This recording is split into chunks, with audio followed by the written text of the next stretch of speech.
Ma'am 1 2 3।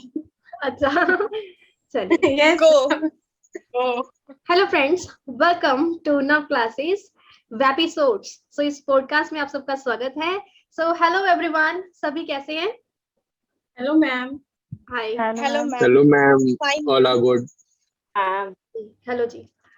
सो friends, अभी हम discuss करने वाले हैं आपके साथ बहुत कुछ। लर्नर्स के लिए ये पॉडकास्ट रखा गया है कि आपके कोई भी प्रॉब्लम है, कुछ भी आप शेयर करना चाहते हैं, वो सब हमारे साथ आप शेयर कर सकते हैं।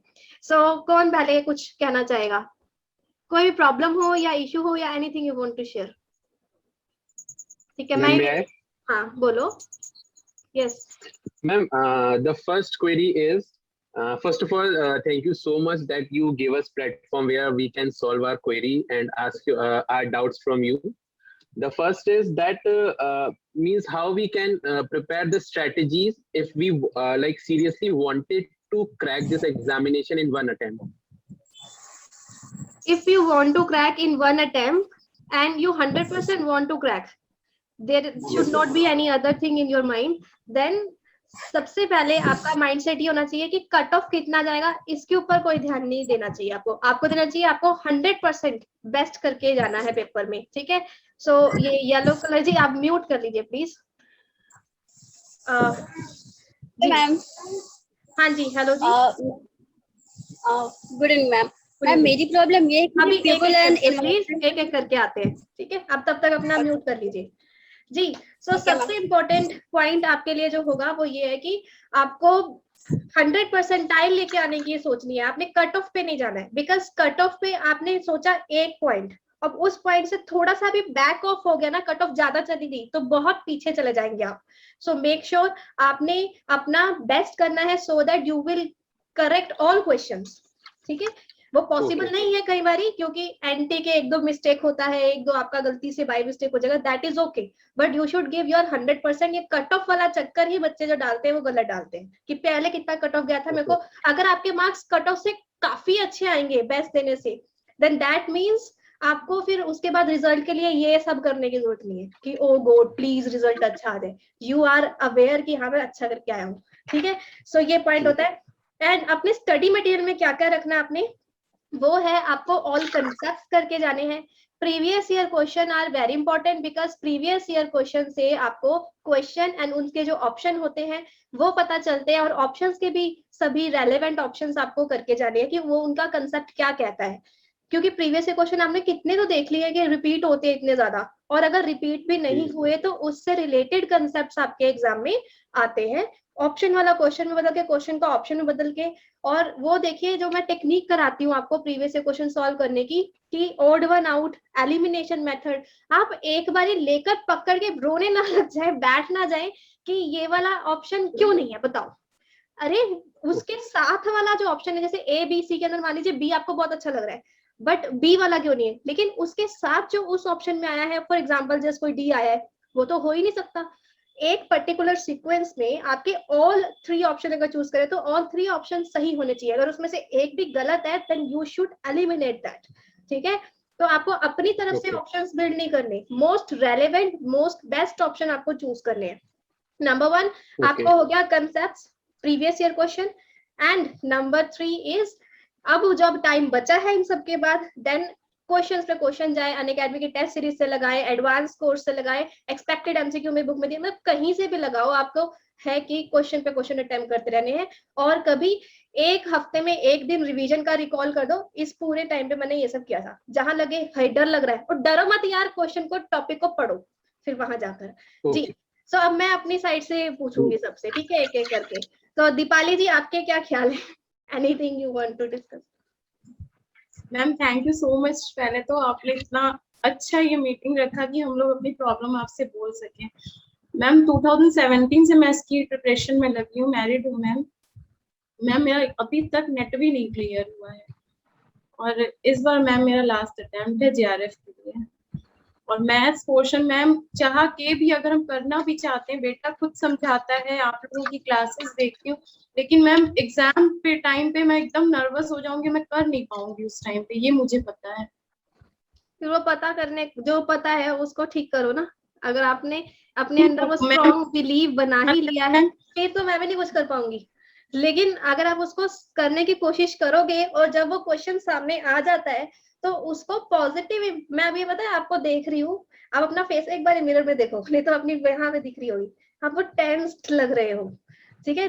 तो इसके लिए चिल होके पेपर करो ना। वहां पे भी मैंने देखा है बच्चे कहते यहाँ पे इतनी सारी झुरियां लेकर आ जाएंगे, ये ऐसा करके पेपर देते हैं। सो मेक श्योर कि थोड़ा फ्री होने की कोशिश कीजिए इसके लिए, ठीक है। सो तब भी पेपर में जब हमारे पास क्वेश्चन आता है, आपको वो क्वेश्चन नहीं लग रहा कि नहीं आता, मतलब आपको बिल्कुल भी ब्लैंक हो आप उसके लिए, तो जब आप ब्लैंक हो और आप उससे डर रहे हो तो वो आपको डराएगा।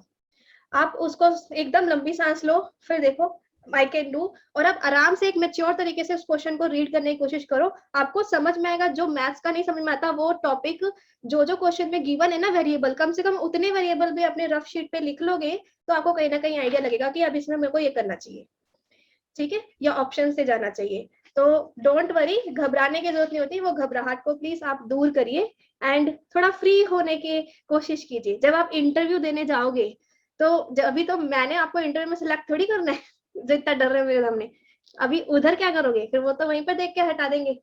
दे want bold teacher, they want कि बच्चों को पढ़ाना है तो आपके अंदर वो गट्स भी होने चाहिए। तो धीरे धीरे इस आदत को भी अच्छा कीजिए।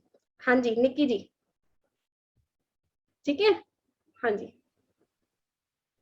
मैम, मैम ये मेरा अटेम्प्ट होगा और मैम मैं दिसंबर से आपको फॉलो कर रही हूँ, लेकिन मैम जब से सब्सक्रिप्शन खत्म हुआ है मैम प्लानिंग नहीं हो पा रही है ठीक से, बीच में कुछ ना कुछ हर्डल जाते हैं, वो क्या? सब्सक्रिप्शन जब तक चल रहा था तब तक आपका टाइम फिक्स था, आप ये कहना चाहते हो 2 से 4, 5 से 7 वाला टाइम फिक्स था, अब आपका टाइम इधर उधर भाग जाता है, कुछ ना कुछ प्रॉब्लम होती है। तो आप लोगों आपको किसी को बताना ही क्या कि मेरा सब्सक्रिप्शन खत्म हो गया, अपने घर पे उतनी देर में चुपचाप अपने आप सेल्फ स्टडी करने बैठ जाओ कि ये मेरा टाइम बस पढ़ने का है, इस पे मेरे को फोकस करना है। अगर कोई काम आता भी है तो किसी तरीके से आगे पीछे करके मैनेज करो, चाहे स्टडी को चाहे काम को। समझ पा रहे हो, वो टाइम आपको निकालना है। 4 घंटे आप सब्सक्रिप्शन में भी कम से कम देते थे और वो 4 घंटे अभी भी देने हैं। और घबराओ मत कि अगर बाई चांस आप दोबारा नहीं ले पा रहे हो तो जरूरी भी नहीं है, क्योंकि आप एक बार ही अच्छे से सब्सक्रिप्शन में कर चुके हो ऑल क्लासेस, ठीक है। उसको अब रिवाइज कीजिए अपने में। हाँ जी, अभी और कुछ और कोई प्रॉब्लम है इसके अलावा? अच्छा रेडी जी आप ही डिस्कस कर लीजिए हम red sari. First ma'am thank you so much ma'am कि आपने हम लोगों को यहाँ पर चांस दिया मीटिंग करवाने की, मीटिंग करने के लिए मैम। मैम मेरा नाम आयुषी है। हाँ ठीक है। हाय। और आप तो मुझे जानते ही होंगे कि शेयरिंग में सब्सक्रिप्शन है मेरा सिम्पी और आयुषी के साथ। अच्छा ठीक। तो मैम मेरा ये प्रॉब्लम है ना मैम कि मुझे फॉर्मल और इनफॉर्मल पॉलिसी में बहुत प्रॉब्लम होती है। अच्छा तो बाकी सब फ्रेंड्स प्लीज म्यूट कर लेना, तो सो दैट मैं एक से कनेक्ट कर पाऊँ, ठीक है। म्यूट का ऑप्शन होगा आपके पास। तो देखो फॉर्मल पॉलिसी तो सिंपल है, उसमें रूल से ही जाना है, उसमें कुछ बाहर से होगा नहीं, ठीक है। तो जो इनफॉर्मल पॉलिसी है वहां पे मीनिंग को अंडरस्टैंड करना होता है, समझना होता है कि कैसे उसको निकालें। तो उसके लिए आपकी प्रैक्टिस आपको बेस्ट बना सकती है। जैसे कि आपके स्ट्रॉमैन हो गई, एड होमियम हो गया, तो ये थोड़ी सी रिलेटेड है, एक जैसी लगती है, बट आपको जैसे क्वेश्चन सॉल्व करेंगे या फिर उसके एग्जाम्पल देखते हैं, उसको एग्जाम्पल से रियल लाइफ में लगाएंगे। आप टेलीग्राम में हो या आपके घर पे भी बहुत सारे लोग होंगे, जब वो कोई बात करता है ना तो कोशिश करो कि, क्योंकि हर एक पर्सन की बात में कोई ना कोई पॉलिसी आई जाती है, तो ये डिसाइड करने की कोशिश करो कि ये कौन सी पॉलिसी कमिट कर रहा होगा। पॉलिटिशियंस है, ज्यादातर पॉलिसी बनी इनकी वजह से है, पॉलिटिशियंस बहुत पॉलिसी करते हैं, ठीक है। जैसे अब वो कोई स्पीच दे रहे हैं ना, तो वो एक ही बात को बार बार घुमा घुमा के बोल रहे हैं या क्या कर रहे हैं, तो उनके आइडिया लगाने की कोशिश करो कि ये वाले कौन सी पॉलिसी कर रहे होंगे। तो इसको रियल लाइफ से जब आप कनेक्ट करके ट्राई करने की कोशिश करोगे देन यू कैन गेट। और आप टेलीग्राम में कोई सेंटेंस आ रहा है उसको डाल के देखो और बाकी सब ट्राई करो कि ये कौन सी पॉलिसी हो सकती है। नव क्लासेस ग्रुप में आप होंगे, है ना, तो एक दूसरे के साथ मिलके भी हम क्वेश्चन को जब सॉल्व करते हैं तब भी आपका ये टॉपिक क्लियर हो जाएगा जब तक हम एग्जाम तक पहुंचेंगे। हाँ जी ठीक है जी। ओके मैम जी। और मैम एक क्वेश्चन और था मैम। हाँ मैम जब टेस्ट देती हूँ तो कभी कभी ऐसा होता है, जैसे मैम अभी क्विज था, चैंपियनशिप हो गया या फिर स्कॉलरशिप हो गया, तो ये सब जब मैं टेस्ट देती हूँ तो कुछ कुछ में अच्छे मार्क्स आते हैं तो अच्छा फील होता है। बट अभी मैंने जो लास्ट टेस्ट दिया, क्विज दिया, उसमें मेरे ओनली 50 मार्क्स है। और इवन मैम 3 से 4 क्वेश्चन मुझे अच्छे से पता थे और मेरे पास टाइम बहुत अच्छा बचा हुआ था। और मैंने क्या किया, मीन्स जो मुझे अच्छे से लगते थे कि हाँ ये राइट है, उसे मैंने टिक किया। बट टाइम बचने के बाद मैंने फिर से उस क्वेश्चन को रिव्यू के लिए छोड़ दिया था, मतलब बाद में जाके उसे देखा और फिर वो बाद में मैंने रॉन्ग कर दिया। तो कभी कभी ऐसा डिमोटिवेट होता ऐसा है, तो अपने आप ज्यादातर को बच्चे मोटिवेट करते करने के लिए क्या करें? हैं। और एक तो मैम हाँ, ये भी पूछना चाहूंगी कि मैम जब आप भी मैम हम लोग के सिचुएशन में तो होंगी ही मैम, तो आप जब डिमोटिवेट होती थी तो अपने आप को मोटिवेट करने के लिए क्या करती थी? ठीक है, तो थोड़ा म्यूट कर लो अब। देखो, जब क्वेश्चन आप, ये ज्यादातर सबके साथ होता है, मेरे साथ भी होता था जब स्टार्टिंग में, कि मैं पहले सही करती थी फिर गलत कर देती थी। वो इसलिए क्योंकि हमको अपने ऊपर ही बिलीव नहीं होता, अपने ऊपर ही भरोसा नहीं होता कि हम सही कर रहे हैं कि गलत कर रहे हैं। तो अब मेरे हिसाब से जो चीज हमने बाद में निकाली थी वो यही है कि जो हमारी फर्स्ट इंस्टिंक्ट आती है ज्यादातर वो स्ट्रांग होती है। ठीक है, वो बहुत रेयर होता है कि हम लोग गलत करते हैं। तो मेनली अपने जो बेसिक कंसेप्ट है ना, उसको क्लियर करके आप क्वेश्चन को किया करो। ज्यादातर मेनली अपने बेसिक कंसेप्ट पे जाओ। जैसे कि कुछ आपके जो क्वेश्चन क्विज में आए थे, उसके जो एक्सप्लेनेशन है, एक्सप्लेनेशन में उन्होंने कुछ अलग कंसेप्ट दिए थे, लेकिन आपको उसके सही कंसेप्ट पता थे एज अ लर्नर, है ना। तो आप अपने फंडे वो पीछे से बैक साइड से क्लियर रखे। हाँ, क्वेश्चन को जब आप सॉल्व करते हो तो उसमें से मोस्ट बेस्ट ऑप्शन निकालने की कोशिश क्या करो कि कौन सा मोस्ट बेस्ट ऑप्शन है, और उसको आप सही करने की कोशिश क्या करो। प्रैक्टिस हमेशा आपको सही बनाएगी। अगर आपके गलत हो जाते हैं तो अब आपको खुद को कमजोरी पता चल गई, ये एनालाइज करने की कोशिश क्या करो, मेरे मिस्टेक क्यों हुई थी, वाई आई वॉज रॉन्ग। जैसे अभी आपने खुद ही अपनी मिस्टेक बताई है, तो उसको नेक्स्ट टाइम से सुधारने की कोशिश क्या करो। जो कंसेप्ट आपके गलत निकले हैं वो कंसेप्ट एक्सप्लेनेशन में दिए होते हैं या आप मेरे से डाउट क्लियरिंग क्लास में पूछ लेते हो, तो उसको फिर ठीक किया करो। इससे घबराने की जरूरत नहीं है। टेस्ट जानबूझ के डिफिकल्ट लेवल के भी इसलिए बनाए जाते हैं, सो दैट आपको कुछ चैलेंजिंग लगे। सेम सेम आसान सा ही लगेगा फिर तो आप आलस कर जाओगे, टेस्ट भी नहीं दोगे। ठीक है, या फिर अगर टेस्ट दोगे भी तो आप ओवर कॉन्फिडेंट हो जाएंगे। आपको कभी भी ओवर कॉन्फिडेंट रखना ही नहीं है, इसीलिए अच्छे लेवल के टेस्ट आपको दिए जाते हैं। ठीक है, सो उनसे जो पॉइंट्स डिफरेंट है जो हमने नहीं किया अभी तक, वो वाले दोबारा उनको कर लिया करो, फिर उनसे सीख लिया करो। हाँ जी, ओके मैम, जी, थैंक यू मैम। वेलकम जी। हाँ जी, सो अब और कौन डिस्कस करना चाहेगा? मैम मैं हाँ बोलो चिन्हिता। पहले तो मैम मैं 2-3 बातें आपको बताना चाहूंगी, मतलब it's like a dream come true that I am talking to you. Thank you ma'am उसके लिए। मैंने आइकॉनिक का आपका सेशन मिस कर दिया था, कुछ नेटवर्क प्रॉब्लम था इसीलिए, तो थैंक यू। ये वाला अपॉर्चुनिटी मेरा नहीं गया, पहली बात। दूसरी बात तो मैम मैंने आपकी तीनों किताबें खरीदी है, तो तीनों किताबें के लिए इतना इतना इतना अच्छा मेरा प्रिपरेशन गया है, मतलब मैं इतना कॉन्फिडेंट उससे गेन किया हूँ उससे कि आपका तीनों किताबें मेरे पास है और बहुत बहुत बहुत हेल्पफुल है। पहली तो मेरा नोट्स बनाने का दिक्कत ही खत्म हो गया है, जो भी मेरा छूट गया था आपका बुक्स खरीदने के पहले नोट्स में, आपका बुक्स ने उसमें एडिशन कर दिया है, तो उसके लिए बहुत बहुत थैंक यू। और मैम तीसरी बात तो मैं आपकी जो YouTube की क्लासेस है वो मैं देखती हूँ, और आपका जो दूसरा वाला चैनल है जिसमें आप ब्लॉग्स डालती है वो मेरा सबसे फेवरेट है, और आपकी मम्मी बहुत बहुत बहुत अच्छी है उनका देखकर बहुत अच्छा लगता है, और उसके लिए भी थैंक यू मैम।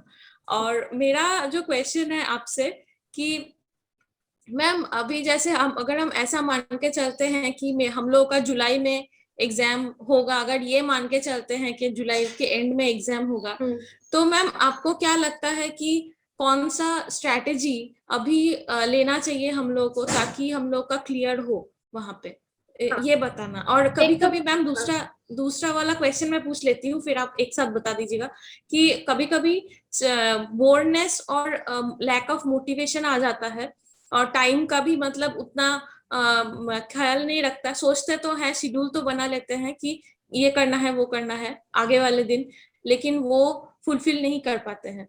तो मैम ये भी थोड़ा सा बता दीजिए। जी देखिए, अब अगर अगर ये जब भी हम ये सोचते हैं नियर फ्यूचर में जल्दी ही होगा एग्जाम, जैसे कि जुलाई में या जुलाई के मिड एंड में अगर बाई चांस हुआ भी, सो इसके लिए आपको वो 3 पॉइंट जो मैंने बताया ये सब कवर किसी भी तरीके से करने हैं, concepts, previous question, expected question. अब इसमें से कौन सा पहले करना है वो आपकी प्रायोरिटी रहेगी कि पहले आप वो वाले को कमांड कर लीजिए जो आपको डिफिकल्ट लगता है, एंड टाइम पे वो माइंड नहीं चलता है, इसलिए क्योंकि एंड टाइम पे हम लोग बहुत डरे होते हैं, तब हम नया ग्रास्प नहीं कर सकते और करने की जरूरत भी नहीं है।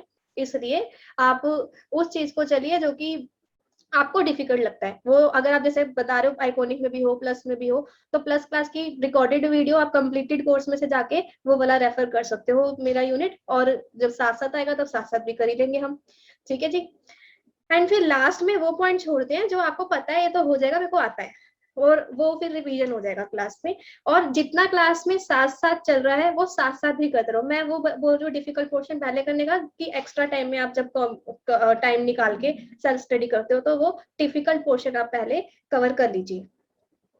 एंड फिर आप क्वेश्चन जरूर लगाइए। क्वेश्चन की सबसे ज्यादा सिर्फ क्वेश्चन करना ही नहीं, स्ट्रेटेजी काम आती है, जो हम स्ट्रेटेजी यूज करते हैं क्वेश्चन को सही से सॉल्व करने की, वो ज्यादा बेटर रहेगी आपके लिए।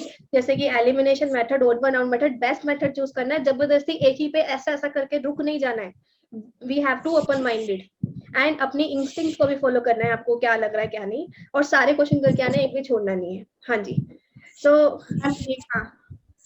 मैम एक क्वेश्चन पूछना है मैम, अगर मैथ्स के क्वेश्चन छूट जाते हैं तो क्या जेआरएफ पॉसिबल नहीं है मैम?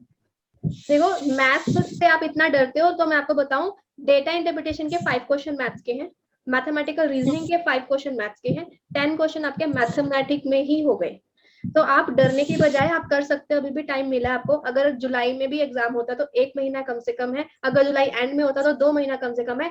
एक एक टॉपिक को आप किसी तरीके से करो, और वो एक हफ्ते में दो टॉपिक मैथ्स के कर लिए, एक हफ्ते में 2 टॉपिक मैथ्स करिए, बाकी टाइम बाकी पढ़ाई भी करी। इससे क्या होगा, स्लोली स्लोली आपका जो घड़ा है वो भर जाएगा। ठीक है, आप कर सकते हो, समझे? तो डरने के बजाय उस पर काम कीजिए। सो पर्पल में जो है, हाँ जी आप बोलना चाहेंगे कुछ? हाँ जी, मैम मेरा दूसरा वाला क्वेश्चन बता दीजिए प्लीज। कौन सा वाला था?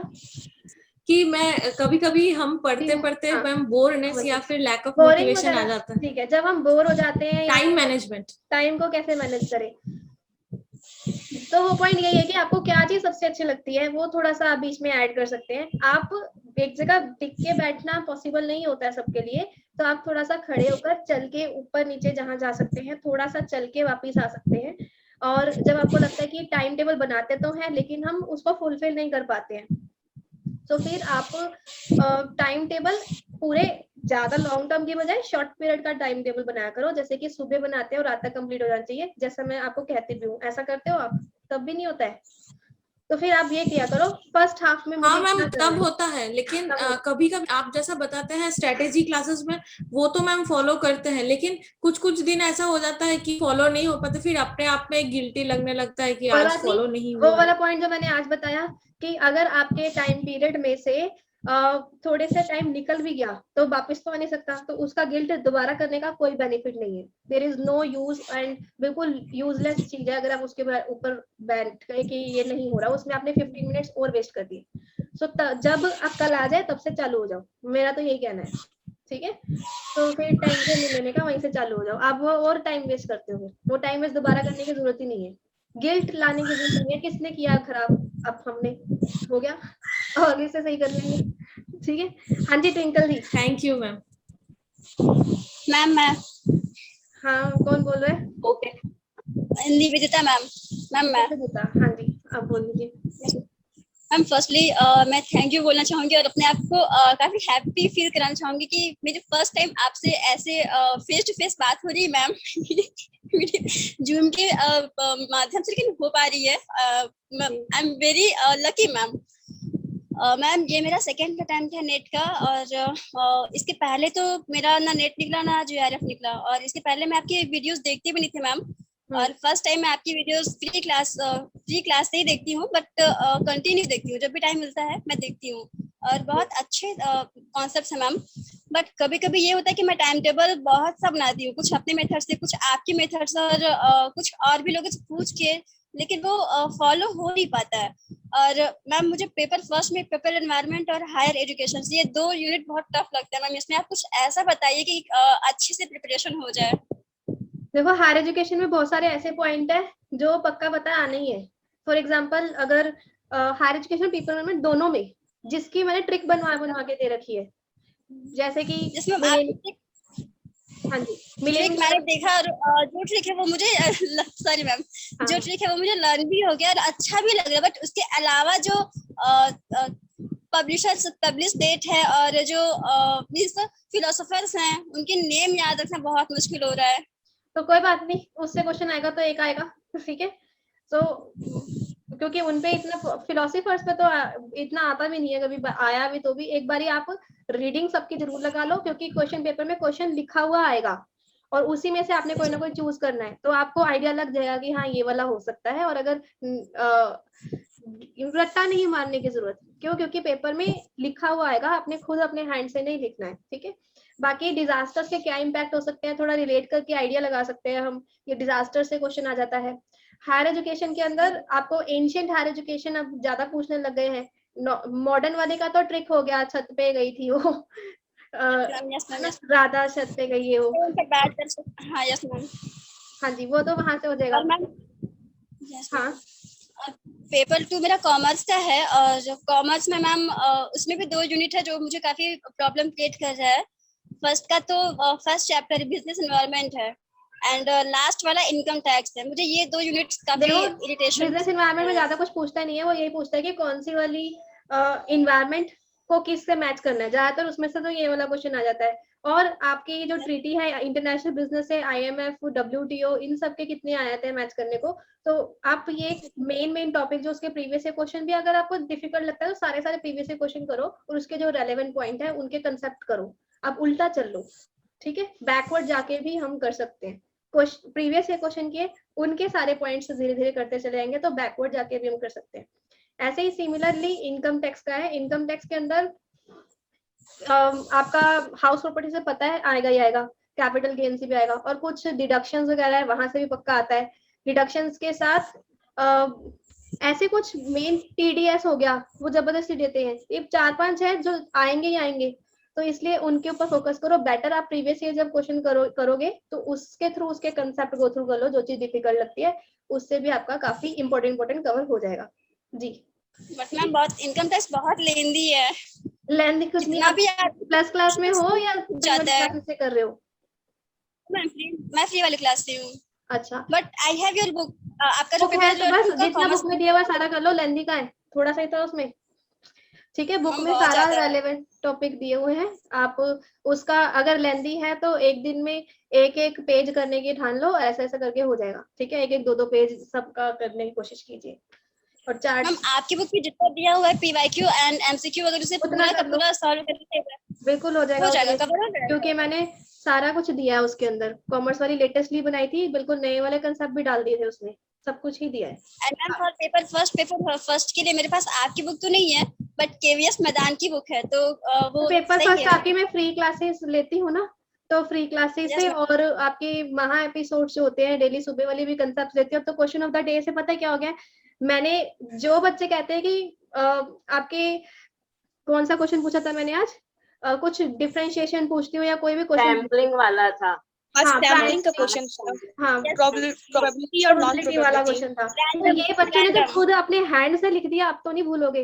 वैसे मुझसे पूछते मैम आप याद दिला दो, अब जब खुद लिख दिया है अब तो नहीं कोई भूलेगा बच्चा। तो दिस इज हाउ वो अब नहीं भूलेगा। एक्चुअली मैम मुझे ना 4 प्रोबेबिलिटी सैम्पलिंग का ही नेम याद था, इसलिए मैंने टाइप नहीं किया, एक मैं भूल चुकी थी।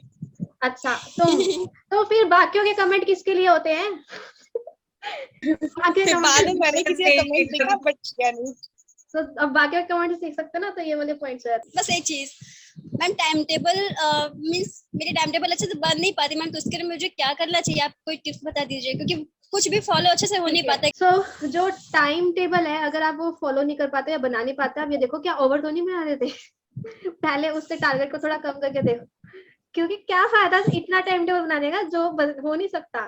आप 2 चीजें रखो एक दिन में, अगर वो रख के आपके पास टाइम सेव होता है देन नेक्स्ट टाइम 3 के ऊपर आना। आप पहले से ज्यादा बना लेंगे तो रिग्रेट ही होगा कि नहीं हो रहा है, क्योंकि अपना अपना कैपेसिटी होता है, कंपल्सरी नहीं है कि सब कुछ आप कर पाए। ठीक है, सो पहले आप 2 से शुरुआत कीजिए, फिर 3, फिर लगता है इतना मैं कर सकती हूँ, या थोड़ा पुश करने के नेक्स्ट डे कोशिश करना, 4 की नहीं होगा ठीक है 3 करेंगे, 3 टॉपिक करेंगे, ऐसा करके आप मिनिमलिस्टिक से आगे जाइए। अपने आप को खुद ही जज करना पड़ता है। हाँ जी, अभी मैम पूछ लेते हैं। हाँ हाँ मैम एक दिन में मैम कितने PYQ लगा लेनी चाहिए, कितने पेपर सॉल्व कर लेनी चाहिए? 2 आप टाइम देखो पेपर का कि जैसे अगर 60 मिनट्स मिलते हैं 50 क्वेश्चन करने को, उस हिसाब से आप कितनी देर दे रहे हो उसके अकॉर्डिंग आपको नंबर ऑफ क्वेश्चन सेट कीजिए। ठीक है, okay ma'am, first of all thank you so much. मतलब एक्चुअली वर्क शेड्यूल की वजह से मेरे को नोट्स बनाने में काफी प्रॉब्लम हो रही थी, तो पेपर 2 की बुक में से काफी इजी हो चुका है, मतलब काइंड ऑफ रिविजन भी हो जाता है। बट मैम प्रॉब्लम क्या है, जैसे मेरा फर्स्ट अटेम्प्ट में क्लियर नहीं हुआ था, अब मुझे कॉन्फिडेंस ही नहीं आ रहा है। मेरी प्रिपरेशन हो चुकी है, मेरा एक बार रिविजन भी हो चुका है, बट मुझे अंदर से ऐसे कॉन्फिडेंस ही नहीं है कि मुझसे होगा या नहीं होगा। मुझे ऐसा लगता है मैं नेट तक ही कर सकती हूँ, मतलब बोलते हैं ना, या तो अंदर से बहुत डीमोटिवेशन हो गया है या किस वजह से, बट मुझे ऐसा लगता ही नहीं है कि मैं कर पाऊंगी। ठीक है। सो देखो, आपको सबसे पहले इम्पोर्टेंट पॉइंट है कि एक तो अगर आप ऑलरेडी कितनी बार स्टडी कर चुके हो, ठीक है, तो उसके बाद आप एमसीक्यूज पे एमसीक्यू सॉल्व करते रहिए। और कॉन्फिडेंस का ऐसा है कि जो आपको लगता है पहले निकल चुका है उसको अगर दोबारा सोचोगे तो अगेन आप भी टाइम वेस्ट कर रहे हैं। जैसे मैंने उनको बताया ना 15 मिनट्स और बर्बाद करेंगे ये सोचने में, तो वो पिछला जो हो गया है उसको छोड़ के इस वाली स्टार्टिंग को अपनी एक न्यू स्टार्ट समझिए कि मैंने अपनी जर्नी न्यू स्टार्ट किया और मैं कुछ नया कर रही हूँ। ठीक है, प्रोफेसरशिप की जर्नी। सो उसके ऊपर रिग्रेट मत कीजिए। और अगर आपको लगता है कभी कॉन्फिडेंस नहीं आता है, किस में नहीं आता, क्वेश्चन सॉल्व करने में गलत हो रहे हैं, तो अगेन वो वाले जो मिस्टेक हो रही है उसके कंसेप्ट कीजिए, चाहे सेल्फ कीजिए, चाहे गूगल सर्च कीजिए, या अगर प्लस में हो या डाउट क्लियरिंग क्लास हो सकती है, तो किसी तरीके से उसके कंसेप्ट रेफर कीजिए कि वो कंसेप्ट आपसे मिस्टेक क्यों हुआ है। हाँ जी मैम वो तो मैं प्लस में हूँ अभी, मतलब पहले भी मैंने 2 बार लिया था, ये 3rd टाइम है, क्योंकि मुझे प्लस नहीं होता है ना तो एक शेड्यूल नहीं बन पाता है। प्लस होता है ना तो ऐसे टारगेट सेट होता है कि आज 4 क्लासेस देखनी है तो देखनी है, तो हाँ। वो मुझे कहीं ना कहीं काफी हेल्पफुल लगता है। फिर अगेन एंड अगेन जैसे आपकी वीडियो सुन सुन सुन के तो वो क्लियर हो जाता है। कभी कभी क्वेश्चंस नहीं हो पाते हैं, बट मेन मतलब कभी कभी अंदर से ही ऐसा नहीं होता है कि होगा नहीं होगा, बस यही अजम्पशन। फिर मुझे ऐसा होता है एग्जाम डिले हो जाए तो अच्छा है, मेरी और प्रिपरेशन हो जाएगी मतलब देखो एक कोई फायदा वो नहीं ही है, एक पॉइंट आप समझ लो, एग्जाम अगर 4 महीने बाद भी होंगे ना तो बच्चों ने जो मेन वाली पढ़ाई करनी है लग के पागलों की तरह वाली, वो एंड के 15 दिन ही करनी है। जैसे अभी आप सोचते हो डिले हो जाए तो उतनी देर आप मस्ती मारते हो और आप अच्छे से नहीं कर पाते हो। ठीक है, सो जो आपने एग्जाम अभी होना है तो अभी भी आपका तभी आप फास्टली करेंगे जब आपको लगेगा कि हाँ ये एग्जाम अब सर पे आ गया तो मुझे करना ही करना है। तो ये वाला थॉट आप छोड़ दीजिए, ये वाला पॉइंट आप सोचोगे या उसको आगे पोस्टपोन करवाओगे या हो जाएगा अपने आप, तो उससे कोई रेलेवेंस नहीं है। क्योंकि ये ह्यूमन मेंटालिटी है लर्नर्स की कि वो तभी अंदर से एक फास्ट वाला आता है जब हमारे सामने लास्ट डेट निकल के आ रही होती है कि बस अब तो कोई है ही नहीं ऑप्शन। ठीक है, आपको पता है ये सब थॉट्स कब आते हैं? जब हम वेले होते हैं। अब जो वेला है नहीं वो मैम, तो टाइम फालतू को के तो काम में मैं लगा होता है। टोटली यूटिलाइज कर देती हूँ। जैसे मैं ट्यूशंस भी पढ़ाती हूँ 11 12 बीकॉम के, तो वो टोटली मेरा टाइम तो बिल्कुल वेस्ट नहीं होता है। बट तो भी कभी जैसे मॉक टेस्ट वो मैं खाली डेली दिमाग देती हूँ, शैतान एक का दो घर तब पेपर होता वाले है पेपर जब तो। अभी हमें डाउट होता है ये सब चीजें। सो आप उसको नेगेटिव पॉइंट में लेकर ही मत जाओ। अगर आप ट्यूशन पढ़ाते हो तो आप भी एक टीचर हो, तो आप अपनी वो वाली मैच्योरिटी जब अपने बच्चों को मोटिवेट करते होंगे, क्योंकि वो भी डिमोटिवेटेड होते होंगे, वो चीज अपने ऊपर अप्लाई कीजिए। अगर मैं आप लोगों को मोटिवेट करती हूँ और मैं खुद सोतड़ों की तरह सो रही हूँ खुद ये सब कर रही हूँ, तो मैं गलत कर रही हूँ। ठीक है, सो अगर आप दूसरों को अगर मोटिवेट कर रहे हैं तो आपको अंदर वो डिसिप्लिन और अपने अंदर वो वाला मोटिवेशन भी होना चाहिए, तभी आप दूसरों को मोटिवेट कर पाएंगे। जी, और आप सबने बनना ही प्रोफेसर है। सुप्रिया नहीं बोली अभी तक। ओके, जी Next you so question, much, can I ma'am. ask? हाँ जी, हाँ कुछ पूछना है आपने? म्यूट हो गया आपका।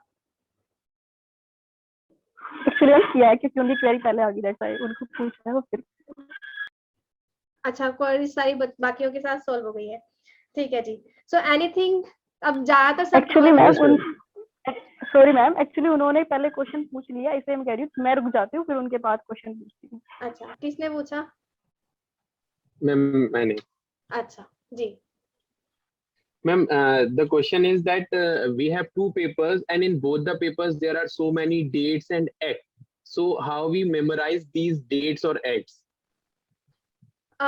देखो, एक पेज लेकर जब भी हम कोई स्टार्ट करते हैं, जैसे कभी मैं स्टैटिस्टिक्स क्लास में करा रही होती हूँ ना, तो मैं बच्चों को बोलती हूँ फर्स्ट डे से ही कि आप अब जो भी फॉर्मूला आ रहा है लिखते चले जाओ, बस साथ साथ, चाहे उसको बाद में देख लेना। तो आप डेट्स एंड एक्ट को एक बार जब भी आपके सामने कोई आए तो उसको वो चीज आपके लिखने वाली होती है जो हमें पता है, याद करने वाली पॉइंट्स है, तो उसको मैंने कहा वंस इन अ वीक अगर आपने रिवीजन करना है तो वो रिवीजन के टाइम पे आप लोग पूरा डीपली ऐसा पढ़ने की जरूरत नहीं है जितना फर्स्ट टाइम देखा होगा, उसके ऊपर से एक बारी रीडिंग लगा लिया वो भी हो जाता है। ऐसी वाली चीजों को आप वंस इन अ वीक या once in a twice in a month करोगे तो भी आपका गो थ्रू हो जाएगा। आपको एक जगह लिख लेना चाहिए। और रिपीटेटिव जो प्रीवियस ईयर क्वेश्चन में ज्यादा आए हुए हैं वो तो आपको पता है कि ये ज्यादा ही चांस होते हैं इनके आने के, ऐसे करके आप उसको लिख के करा करो जी।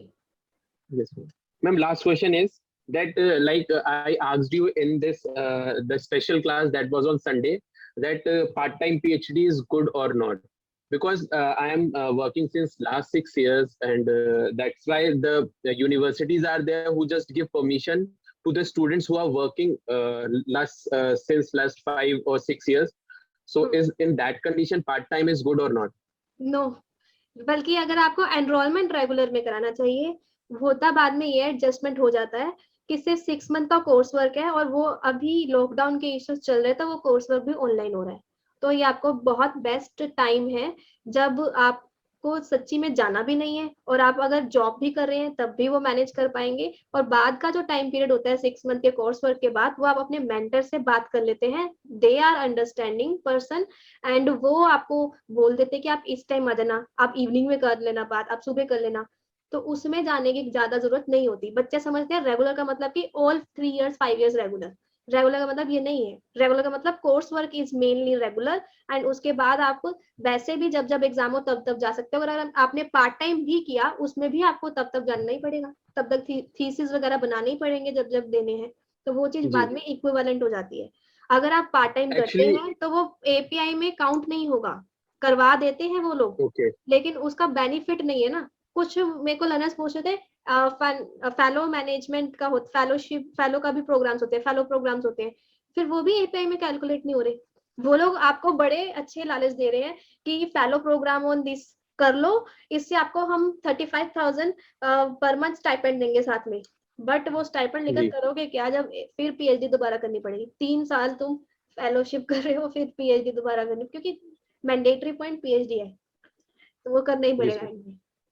हाँ जी। Actually, I filled both the forms like regular and the part-time from Lucknow University, and unable to go because means I can't take so much leave from this school. That's why I think like I asked from so much mentors or the professors, so they approached me that part-time is good, but you said no, it is not. So I just wanted to clear it out.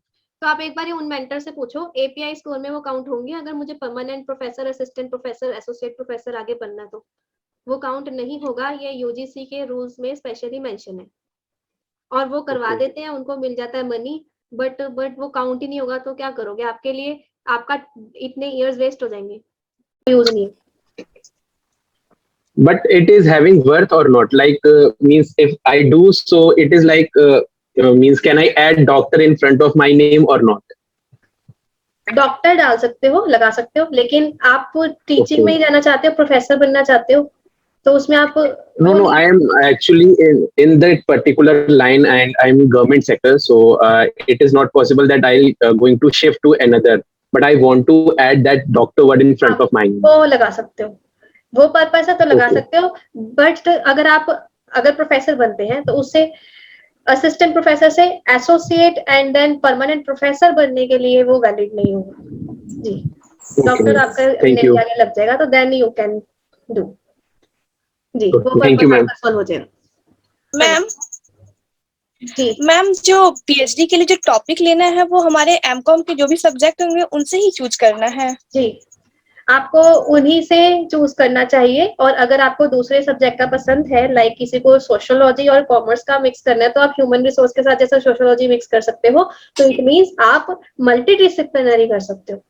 Just example दिया मैंने, ऐसे ही कोई और किसी तरीके से link होता हो तो आप डिफरेंट सब्जेक्ट्स को मिक्स कर सकते हो, बट बिल्कुल ही ऑल टुगेदर डिफरेंट पॉसिबल नहीं है जी। Okay ma'am. एनीवन? मैम अब आप हाँ इंटरव्यू कैसे फेस करें मैम, बहुत हेजिटेशन होती है। देखो, इंटरव्यू में कौन सा वाला, पीएचडी का या प्रोफेसर का? तो दोनों में अलग अलग टाइप के क्वेश्चन किए जाते हैं। कौन सा? पीएचडी। ठीक है, ओके। सो अगर आप पीएचडी का इंटरव्यू देने जा रहे हो तो सबसे पहले आपको बनाने होते हैं सिनॉप्सिस, इसको कहते हैं रिसर्च प्रपोजल या स्टेटमेंट ऑफ प्रपोजल। तो ये आपको पहले प्रिपेयर करने हैं। आपसे जो क्वेश्चन पूछे जाएंगे उसी प्रपोजल से रिलेटेड ही पूछे जाएंगे। ऐसा नहीं है कि आपने प्रपोजल कुछ और बनाया और आपसे जनरली आपके सब्जेक्ट का, जैसे मान लो कॉमर्स का तो कॉमर्स के दूसरे क्वेश्चन पूछेगा, या एजुकेशन है तो एजुकेशन के दूसरे क्वेश्चन पूछेगा, ऐसा नहीं होगा।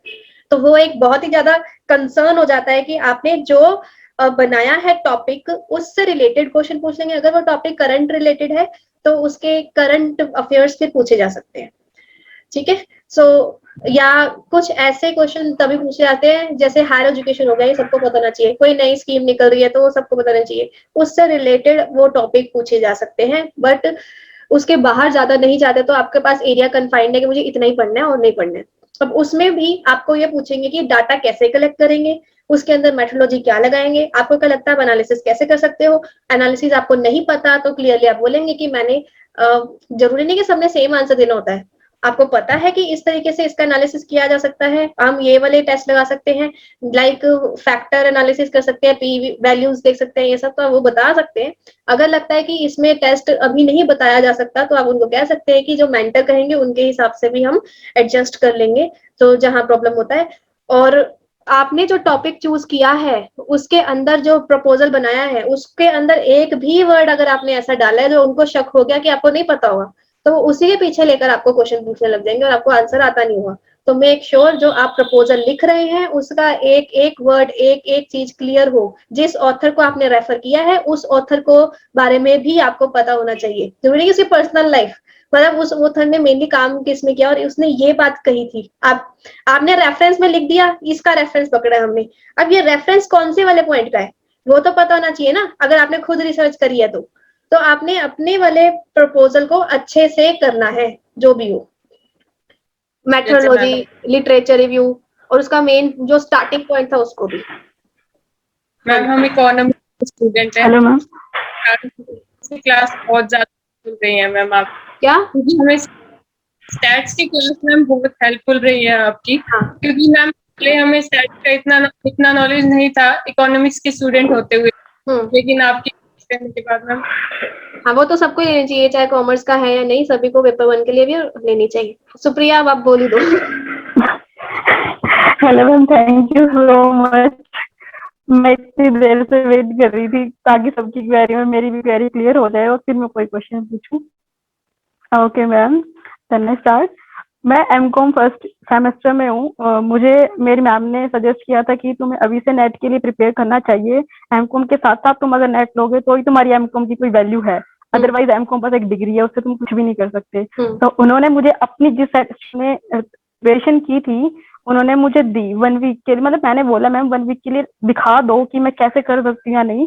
उसमें इंडेक्स में सबसे ऊपर लिखा था दिस टॉपिक नव क्लासेस प्रेफर्ड। मैंने कुछ भी नहीं किया, मैंने बुक को क्लोज किया और मेरे को पता नव क्लासेस का मतलब यूट्यूब पे सब कुछ अवेलेबल है। मैंने सर्च किया सबसे पहले नव क्लासेस, स्टार्टिंग में मैंने कहा स्टार्टिंग पॉइंट सब कुछ लिखा। मैंने उसके बाद किसी भी लर्नर को फॉलो नहीं किया। मैंने देखा जब मेरे टीचर ने, मेरे गाइडर ने आपको फॉलो किया है तो क्यों मैं भी, आप कुछ अच्छी बात होगी, कुछ लेक्चर में मतलब ऐसे कॉमन चीजें होंगी जो उनको समझ आती हैं, तभी उन्होंने फॉलो किया।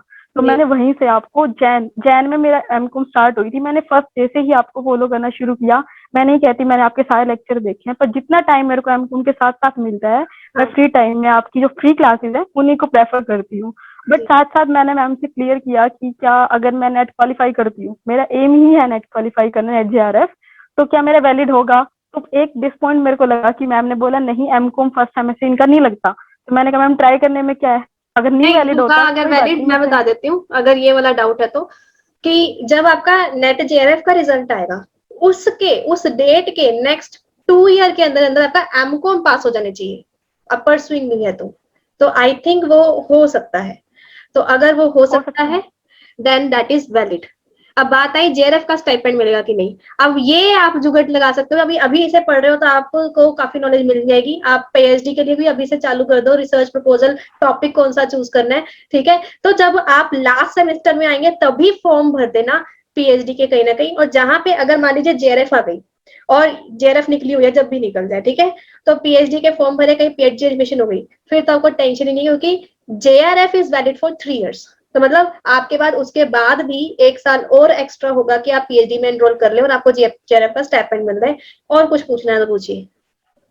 एक्चुअली मैम मेरे को पीएचडी के रिगार्डिंग कुछ कोई भी मोटिव नहीं है कि मेरे को पीएचडी वगैरह करनी है, बस मेरे को ये है, मेरे को प्रोफेसर बनना है, जहाँ मेरी मैडम खड़ी मुझे वहां जरूर खड़ा होना है। आपकी मैडम जो खड़ी है ना, उसके लिए आप प्रोफेसर बन सकते हो, असिस्टेंट प्रोफेसर सही है। आपको फिर प्रोफेसर बनना है ना, अगर मान लो डीन बनना है, डीन या हेड ऑफ डिपार्टमेंट बनना है, या प्रिंसिपल बनना है, प्रोफेसर बनना है, जो भी आपके लैंग्वेज में बोलते होंगे, तो उन सब के लिए फिर आपको आगे जाके कहीं ना कहीं पीएचडी करनी पड़ेगी।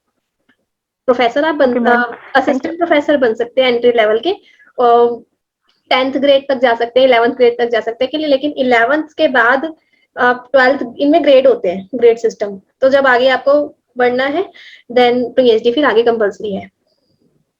बस मैम एक क्वेश्चन ये हो रहा है, मेरे को समझ नहीं आता मैं एमकॉम को पहले प्रेफर करूँ या नेट को पहले प्रेफर करूँ। मेरे को टाइम एमकॉम ही करोगे तुम अगर तुम्हारा जेआरएफ हो गया। नो मैम, मैम वो मैटर नहीं है, मतलब टाइम, मतलब मैं कर दोनों टॉपिक लेती हूँ।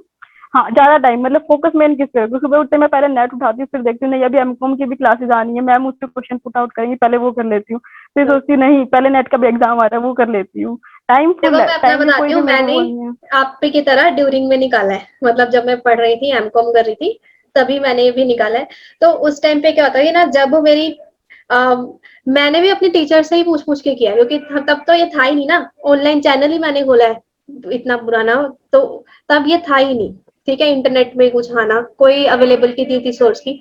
सो जब आप रोज अपना एमकॉम का स्टडी कर रहे हैं तो एटलीस्ट 1 आवर या 1.5 या 2 अगर हो सकते हैं तो आप साथ साथ कंसिस्टेंटली नेट जेआरएफ के लिए भी साथ साथ करते चले जाइए। देखिए पेपर 2 आपका अपने ड्यूरिंग द हो जाएगा, क्योंकि आप वो पढ़ रहे हैं आपके एमकॉम में, और वही चीज पेपर 2 यहाँ पर भी है, बस इसके एमसीक्यूज करने होंगे, ज्यादातर कंसेप्ट आपके सिमिलर हो जाते हैं। बट पेपर 1 आपको कहीं नहीं पढ़ाया जाता, वो आपको शुरू नया ही होता है। तो वो डेली थोड़ा थोड़ा अगर साथ साथ करते रहेंगे, और जब आपके पेपर हो गए मान लीजिए, उसके बाद थोड़ा गैप मिलता है, तो फिर ज्यादा इसको पूरा पूरा दिन देने का देती थी मैं। जैसे मेरे पेपर हो जाते थे, फिर 8 डेज मिलते थे मुझे सिर्फ, फिर हमारा एग्जाम होता था नेट जेआरएफ का, तो मैं वो उस टाइम पीरियड पे नेट जेआरएफ का प्रिपरेशन करके फिर निकल गया मेरा। मेरे को तो फर्स्ट ईयर में पता ही नहीं था। आई थी ओके मैम, अभी जो डेट आई थी 2 मई टू इसके लिए, तो मेरे भी एग्जाम खत्म होने थे उसी टाइम पे, तो एक्चुअली क्या हुआ वो एग्जाम पोस्टपोन हो गए, वो भी पोस्टपोन हो गए, वो हुए ही नहीं है फर्स्ट सेमेस्टर का एग्जाम भी, अभी सेकंड सेमेस्टर हमारा कंटिन्यू हो गया है। तो मैंने सोचा, हाँ मैंने यही सोचा कि वो चलता रहेगा साइड बाय साइड, ऐसा तो है नहीं अगर मैं नेट की प्रिपरेशन करी तो एमकॉम में कुछ बैक आई, ऐसा कुछ आज तक ऐसा हुआ नहीं और होएगा भी नहीं, जहाँ तक मेरा कॉन्फिडेंस है और मैं क्लियर कर सकती हूँ। बस ये बस मैनेज की प्रॉब्लम है थोड़ी। हाँ तो टाइम देखो, हफ्ते में 1 दिन दे दो या 2 दिन नेट जेआरएफ को दे दो, या फिर आपको लगता है रेगुलर, मेरे हिसाब से कंसिस्टेंसी इंपॉर्टेंट अच्छी रहती है, थोड़ा सा टाइम उसको भी दिया, थोड़ा टाइम इसको भी दिया। आप ये सोच लो मेरे 4 सब्जेक्ट है, एक पेपर 1, एक पेपर 2 और एक आपका एमकॉम वाले को 2 समझो, मतलब उसको थोड़ा डबल टाइम, इसको थोड़ा थोड़ा टाइम, ऐसा करके लीजिए जी। Thank you ma'am. एनीवन कुछ भी पूछना चाहते हैं? मैम मैं कुछ बोलना चाहती हूँ। हाँ पता ही चल रहा कौन बोल रहा है, ठीक है बोलो। मैम आप में कंसिस्टेंसी बहुत है, मतलब आपका टाइमिंग सुबह से लेके फिक्स है, उसमें कुछ आगे पीछे नहीं होता। मैम आप मतलब कभी हॉलीडे भी नहीं लेते हो, मतलब ऐसे आपको अंदर से इतना मोटिवेशन कैसे? देखो यार, मेरे वो यही फंडा है कि मैं वेले बैठ के करूंगी क्या, ठीक है। अभी आपको पता होगा अभी मेरी प्लस क्लास नहीं है, इसलिए मैंने ये रखा है। तो अगर होती तो फिर शायद मैं ये वाली क्लास आज ना रखती, कभी और रखती। और अभी कल मेरी 2 क्लासेस है प्लस क्लास, तो तभी भी मैंने एक और मीटिंग रखी हुई है सुबह, 12:15 पे। मैं क्या करूंगी, 12 बजे अपने चैनल पे लाइव आऊंगी, वो शॉर्ट के लिए, फिर 12:15 पे एक मीटिंग में जाऊंगी, जैसे अभी आपके साथ हूँ यहाँ पर, फिर आपकी 2 बजे वाली क्लास लूंगी। तो मेरे को अच्छा लगता है ज्यादा चीजें करने में, डाइवर्स चीजें करने में। अब मैं जब कॉलेज वगैरह में भी थी या स्कूल में भी थी, तब मैं सिर्फ पढ़ाई नहीं करती थी, मैं स्टडी के साथ साथ दूसरे एक्टिविटीज में भी इन्वॉल्व रहती थी, जैसे कि गर्ल स्काउट्स में थी मैं, वो सब करना। और मतलब मुझे एक चीज पर टिक के सिर्फ एक ही चीज ओनली करना पसंद नहीं है, मुझे बहुत सारी चीजें करनी है, डिफरेंट करनी रहती है। अभी भी आपने देखा होगा मैं स्टडी कराती हूँ, ब्लॉग्स हो गए या दूसरे काम हो गए, ड्रेस डिजाइनिंग वगैरह, मेरे को पसंद है, मेरे को डाइवर्स चीजों में हाथ डालना है एक साथ। वो ऑलराउंडर वाला मैम इससे हमें बहुत मोटिवेशन मिलता है, मतलब आप हर जगह एक्टिव हो। हाँ जी, तो बस यही है कि वो अपना अपना होता है कि अगर आप कहते हो मेरे से होगा नहीं, जैसे अभी आपने कहा कि आप एमकॉम भी प्रिपेयर करना चाहते हो, नेट भी प्रिपेयर करना चाहते हो, आप अपने अंदर अगर वो पैशन लेके आओगे ना, I want to do this, मुझे अच्छा लगेगा ये चीजें करने में, तो अभी बल्कि एक चीज कर करके बंदा बोर ही हो जाता है।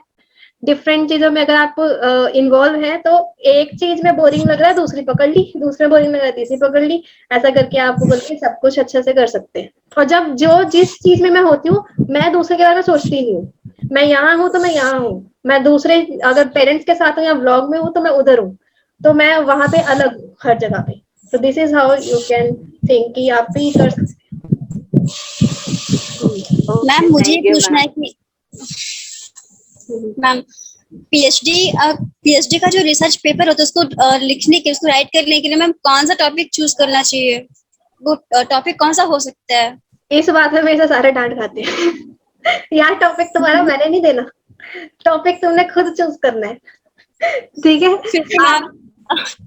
फिर भी क्या अकॉर्डिंग टू सब्जेक्ट यही है यार, मुझे किसी ने बोला था कि ये फील्ड में जाओ, या आपके पेरेंट्स को बोला था कि आप ये वाला बिजनेस करो या ये वाली जॉब करो, तो अपनी मंजिल खुद चूज की जाती है, अपनी गाड़ी की चाबी किसी और को नहीं दी जाती। अगर आपने अपनी गाड़ी की चाबी किसी और को दी है, आपको थोड़ी देर में लगेगा यार ये मेरा नहीं था, जबरदस्ती तुम्हारी गलती, तुमने मेरे को टॉपिक दे दिया, मेरा पसंद ही नहीं आ रहा, मुझे अच्छा नहीं लगता है।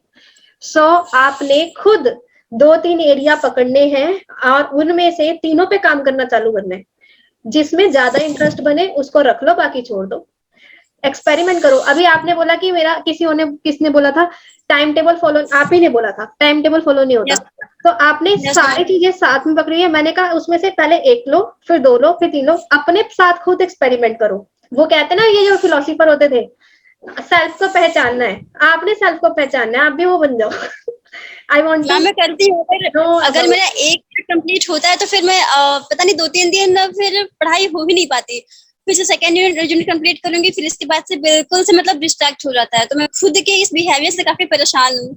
तो उसको ठीक कर लो यार, जब दूसरों को समझाना है, दूसरों को, लर्नर्स को भी पढ़ाओगे ना, तो अपने अंदर मैच्योरिटी लेकर आओ, ठीक है? और जो आपने बोला आपके पास 2-3 आइडिया होंगे कि मुझे ये भी अच्छा लग रहा है, वो भी अच्छा लग रहा है, वो भी अच्छा लग रहा है, तीनों में काम करना थोड़ा थोड़ा स्टार्ट करो, जो आपको ज्यादा अच्छा लगेगा उसको रख लेना, यही इसका सही तरीका है, ठीक है मैम? हाँ जी मैम, मेरे एमकॉम में सेमेस्टर थे, तो सेमेस्टर में मेरे पेपर 1 के भी सब्जेक्ट थे, जैसे रिसर्च, कम्युनिकेशन, तो ये सब पे भी रिसर्च कर सकती हूँ।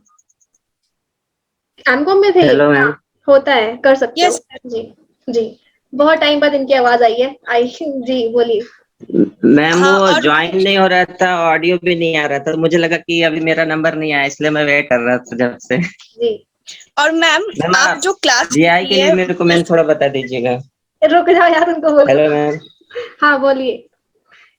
मैम मेरे को डीआई में मैम बहुत प्रॉब्लम होता है, आपका क्लास भी मैंने कर लिया है प्लस वाला, उसके बाद भी मैम सॉल्व नहीं होता है थोड़ा। किस टाइप का नहीं होता? इसके लिए मैम फंसते हो? कैलकुलेशन? वही मैम वो कैलकुलेशन में मैम कब फंस जाता हूँ कहीं कहीं। तो पता चल जाता करना क्या है उसमें, क्वेश्चन में? नहीं मैम वो थोड़ा डाउट रहता है ना, उसकी वजह से वो गलत हो जाता है, फिर 2-3 में सही होते हैं, 5 में से बाकी और गलत हो जाते हैं मैम सारे। हाँ तो मेनली सबसे इम्पोर्टेंट पॉइंट डीआई में यही 2 हो सकते हैं, या तो आपके कैलकुलेशन में आपको लगता है यार मुश्किल है या अब ज्यादा हो रही है, या फिर आपके जो क्वेश्चन है उसको समझना नहीं आता है। तो आप क्वेश्चन को अंडरस्टैंड करना की कोशिश कीजिए, और उसके लिए उसको स्लोली धीरे धीरे पढ़ा कीजिए, चाहे हिंदी मीडियम है या इंग्लिश मीडियम है, जैसे भी है उसको धीरे धीरे पढ़ना सीखो कि कैसे। अच्छा डीआई की मैंने थोड़े दिन पहले यूट्यूब पे क्लास ली थी, वो देखी थी आपने? वो जैकपॉट वाली, पेपर 1 जैकपॉट, नहीं देखी? उसको लो मैंने, नहीं नहीं मैम। देखी थी मैम। हाँ तो उसको मैम देखो। 10 मिनट का जो सीरीज भी चला था स्पेशल क्लास में। स्पेशल क्लास में भी मैंने यूट्यूब पे बात की है, एक था पेपर वन जैकबोर्ड DI वाला होगा, मेरी वीडियो देखना ठीक है यूट्यूब पे ही। यस मैम मॉर्निंग में ठीक है बताई थी। मॉर्निंग ओके वाला। मैम। उसमें मैंने एक ही क्लास में जितने भी फॉर्मूले लग सकते हैं या जितनी भी ट्रिक्स लग सकती है मैंने सारी एक ही में करा दी थी, क्योंकि मैं क्या कर रही थी, मैं +16 के लिए वो बना रही थी जी मैम। कंटेंट। ठीक है, तो मैंने सोचा यार इधर भी दे रही हूँ और अभी पेपर वन की प्लस क्लास में टाइम है ज्यादा, उधर लेट जाएगा, तो मैं एक बार ही कंसेप्ट क्लियर करा देती हूँ, फिर कंटेंट में भी आ जाएगा, तो क्या होगा सबका बेनिफिट हो जाएगा।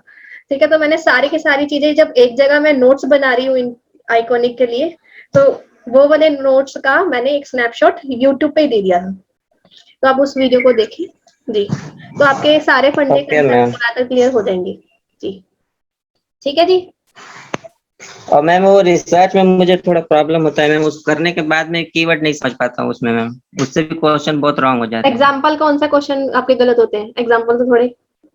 जैसे मैम ये अप्लाइड रिसर्च हो गया, एक्शन रिसर्च हो गया, इसमें थोड़ा कंफ्यूज हो जाता है, एक्सपेरिमेंटल और एक्सपोज फैक्टर देखो जो जल्दी है से बता देती हूँ। उसमें मैम। एक्शन रिसर्च जो है किसी चीज को सुधारता है, किसी प्रॉब्लम को सॉल्व करता है, एनहांस करता है। अभी वही एनहांस अगर कोई नॉलेज देने के लिए हो रहा है तो नॉलेज के लिए फंडामेंटल आएगी। एक्सपोज फैक्टो में आपके 2 वेरिएबल होते हैं, एक वेरिएबल का तो उसमें जी मैम। प्रभाव पड़ता है, लेकिन अब उसमें एक्सपेरिमेंट है कि एक्सपोज फैक्टो है। एक्सपेरिमेंट तब है जब आप उसको चेंज कर सकते हैं, उसके अंदर आपने कोई ट्रीटमेंट दिया है, मतलब कोई ट्रेनिंग प्रोग्राम निकाला है, कुछ न्यू चीज निकाली है, तब वो एक्सपेरिमेंट कहलाएगा।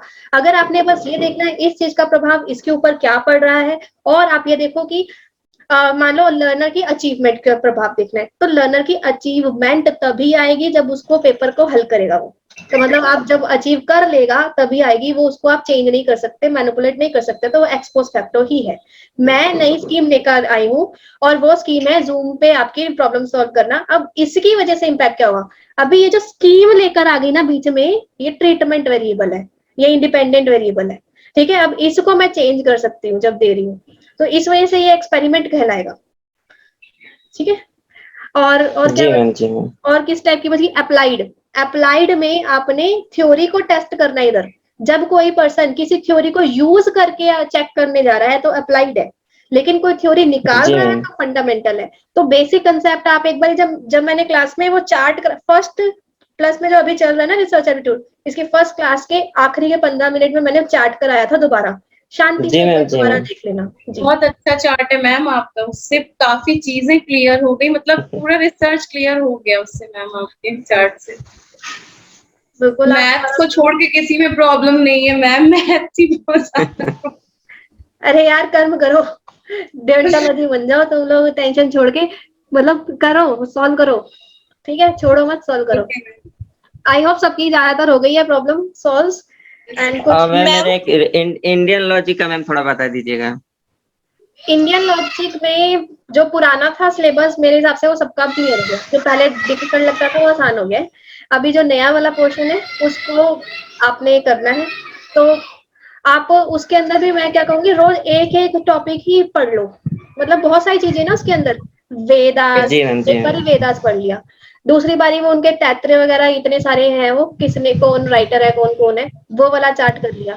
एक एक दिन एक इतने सारे में से एक एक दिन एक एक टॉपिक भी उसका अच्छे से पढ़ लेना, उसको 15 मिनट देना, 20 मिनट देना, फिर एक एक करके आपका सारा हो जाएगा। मेरे हिसाब से 10 दिन लग जाएंगे ज्यादा से ज्यादा, और कितने होगा उसमें नया वाला पोर्शन। जैसे स्पिनोजा है, डेस्कार्ट है, ये वाले में ज्यादा दिक्कत होगी। तो जी स्पिनोजा मैम। ने जी बहुत मैम। सारी प्रॉपर्टी दी है जो आपको पढ़ने को भी कह दी थी मैंने, ठीक है, और डेस्कार्ट ने भी बहुत सारी प्रॉपर्टी दी है, तो वो वाली प्रॉपर्टी आप एक एक दिन लगा के एक को एक एक दिन लगाओ, तो मेरे हिसाब से तब भी आप कर लोगे। और अभी पेपर 10 दिन में तो नहीं होने वाला आपका। नहीं अभी तो मैम टाइम है पेपर को तो। हाँ जी। मैम एक बात और मैम, मुझे बुक लेनी है मैम आपकी, वो कैसे? कौन सी वाली? कंसेप्ट वाली अवेलेबल है? फर्स्ट पेपर की मैम, फर्स्ट पेपर की। हाँ कंसेप्ट वाली है तो कंसेप्ट वाली मैम। वो तो अनेक क्या कहते हैं, वो तो अवेलेबल है अमेजोन पे विद चार्ट वाली। इंग्लिश हिंदी दोनों में नहीं है ना मैम, अलग अलग लैंग्वेज में है ना दोनों को। तो आप फिर अगर हिंदी मीडियम में भी चाहिए, इंग्लिश Yes, मीडियम ma'am, वाली हिंदी लेके और मेरे को मैसेज कर देना, मैं उसका हिंदी मीडियम वाला को डोज लर्निंग में एक्सेस प्रोवाइड करा दूंगी। या ऐसे करके, ठीक है। तो आप एक पीडीएफ में वो में पढ़ लेना, मतलब पीडीएफ नहीं मिलेगी, उसकी ई बुक मिलेगी जो उसी में खोल सकते हो सिर्फ, और एक मेन तो दोनों को मैच कर ही सकते हो आप। हाँ बोलो। मैम मेरा ये क्वेश्चन था कि आप प्लस क्लास में मैम पेपर 1 का 2 आवर्स और पेपर 2 का 2 आवर्स, 4 आवर्स और स्पेशल का 1 आवर्स, 5 आवर्स, तो मैम हम लोग को और कितना एक्स्ट्रा पढ़ना चाहिए? एक दिन में ये 5 आवर्स हाँ नहीं, एक दिन में क्लास ली हमने और आधा घंटा उसको रिवाइज कर लिया एक क्लास को, तो ऐसे ही पेपर 1 की और पेपर 2 की भी हाफ एन आवर रिवाइज कर लिया। जो मैथमेटिकल पोर्शन होगा, रीजनिंग पोर्शन होगा, उसमें एक्स्ट्रा क्वेश्चन खुद जब तक खुद नहीं करोगे तब तक नहीं जाएगा, तो इसलिए आपको उसको खुद भी सॉल्व करना पड़ेगा, तो उसके लिए उस क्वेश्चन के लिए ज्यादा टाइम लगेगा, ठीक है। मैम रात को 10 बजे वाली क्लास अब हर दिन होगी? हाँ जी, मैं डेली लेती हूँ वैसे अनअकैडमी की तरफ से मेरे को सिर्फ, लेकिन मैं फिर भी अपनी तरफ से, क्योंकि ये वाला भी करने की जरूरत नहीं है, वो मेरा का मुझे लगता है कि मुझे थोड़ा करना चाहिए फ्री ऑफ कॉस्ट भी जो कुछ भी है, तो इसलिए वो मैं डेली लेती हूँ अपनी साइड से। यस मैम, मैं तो आपको मैम 1 ईयर से फॉलो कर रहा था वाईटी पे और ये स्पेशल क्लास पे, उसके बाद मैंने प्लस लिया और मैम मेरे कॉन्सेप्ट क्लियर हो रहे, बट कहीं कहीं मुझे डाउट लग रहा तो मैं फंस जा रहा वहाँ पे मैम। तो आप बाकी सब तो सही जा रहा है। डाउट क्लियरिंग क्लास में पूछ लिया करो, ठीक है, और जैसे जो रूल है उसे पूछा करो, रात को 12 बजे से पहले मैसेज कर दिया करो, जैसे अगर मान लो कल है क्लास तो उससे पहले अपडेट के नीचे कमेंट करके, ठीक है, टेंशन ना लो, हो जाएगा, और जहाँ दिक्कत है आपके साथ। हाँ मैं एक बात और, अनअकैडमी की बेस्ट टीचर्स में हूँ आप हमारे लिए है, और the best teacher teach from the heart not from the book, ये आपके लिए मैम, सच्ची में आप दिल से पढ़ाते हो, एक तो खुशी खुशी पढ़ाते हो, वो चीज वो एटीट्यूड लाना चाहते हैं अपने अंदर मैम की खुशी खुशी पढ़े भी, सच्ची में पता नहीं क्यों टेंशन हो जाती है। हाँ वो फ्राउंस नहीं लेके आने, मैं आज कम्युनिकेशन पढ़ा रही थी, मैं कहा ये मैंने फ्राउंस बोलना ही नहीं है, मैं एक्टिव आज की क्लास में खराब हो जाएगा, वो खुद के अंदर एटीट्यूड ही आ जाता है, वो फ्राउंस लेके भी नहीं आते, मस्ती में पढ़ाते, तो लाने की जरूरत ही नहीं है जी। और मैम सबसे अच्छा आपका मुझे पढ़ाने का जो बेस्ट वे है, वो सबसे अच्छा ये लगता है कि आप टॉपिक के बाद जो क्वेश्चन करवाती है इससे बहुत अच्छे से टॉपिक क्लियर हो जाता है, बहुत अच्छा लगता है, बहुत कॉन्फिडेंस आता है, तो बहुत अच्छा सच में। हाँ जो भी यूनिट कर रहे हैं उसके साथ उसके प्रीवियस क्वेश्चन को टाइम देना चाहिए, या सुबह या रात को 10 बजे भी हम देते हैं, तो उसके साथ साथ आपके कवर हो जाते हैं टॉपिक्स, ठीक है जी। ओके जी ma'am, thank you so much ma'am for giving me one big opportunity with interacting with you ma'am. Thank you so much, इसी तरीके से आप ग्रो कीजिए, all the very best for your journey. और मैम आपको वो last वाला dream believe act and achieve ma'am बहुत इंपॉर्टेंट है मैम, हाँ भी बोलते हैं 1 2 सही ma'am 1 2 3 believe act and achieve. Thank you so much ma'am. Thank you so much ma'am. तो all the best for there, I wish कि आपका सपना जरूर से पूरा हो और आपके नाम के आगे डॉक्टर लग जाए, ठीक है, आप प्रोफेसर चाहिए, you can. Thank you ma'am, stay blessed और हमेशा खुश रहिए।